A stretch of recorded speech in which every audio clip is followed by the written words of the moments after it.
Ils sont enfin arrivés. Ces 46 réfugiés ont rejoint les hébergements de l'île de Loisirs après 10 heures de voyage en bus depuis Munich en Allemagne. Je vous souhaite une très bonne installation.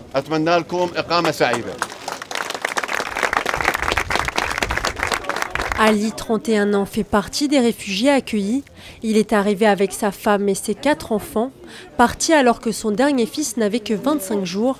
Ils ont mis plus d'un mois à parcourir les 5000 km qui séparent Bagdad, la capitale irakienne, de Cergy. Nous venons d'Irak, nous sommes partis il y a 35 jours, nous avons pris la mer, c'était très difficile.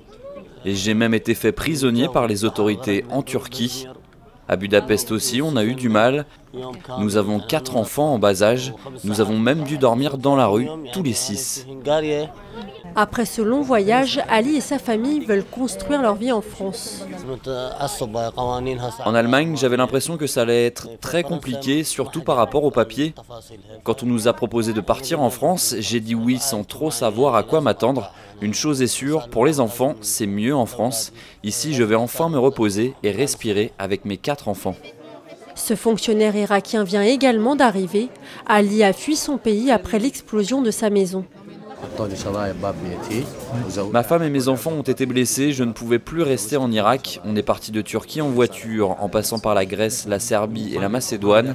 Je me suis même cassé la main en Hongrie. Je suis content d'être arrivé en France, un pays de paix et d'humanisme. J'ai envie de vivre en paix. Cette association et 70 personnes sont mobilisées. 6 traducteurs ont été dépêchés pour les assister. Un bilan sanitaire est effectué pour chaque arrivant avant d'enregistrer toutes les formalités administratives. On est arrivé avec une équipe de médecins, sages-femmes et infirmières, avec des équipements médicaux, médicaments et équipements de prise en charge. Et on fera avec d'autres acteurs donc les consultations en fait systématiques pour l'ensemble des réfugiés qui vont arriver aujourd'hui. Nous, on est mobilisés sur l'habillement. Parce que ces gens ont besoin effectivement de vêtements et sur tout ce qui est produits d'hygiène. Et puis pour les bébés aussi, du lait ou des choses comme ça. Donc on prend les coordonnées de chacun pour pouvoir essayer de trouver des vêtements qui leur correspondent et puis qui correspondent à leur taille.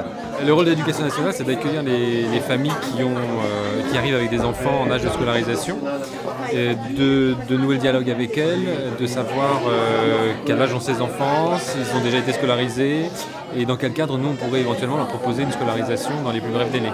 Après ces bilans, chaque famille rejoint sa chambre, une solution de courte durée pour répondre à l'urgence.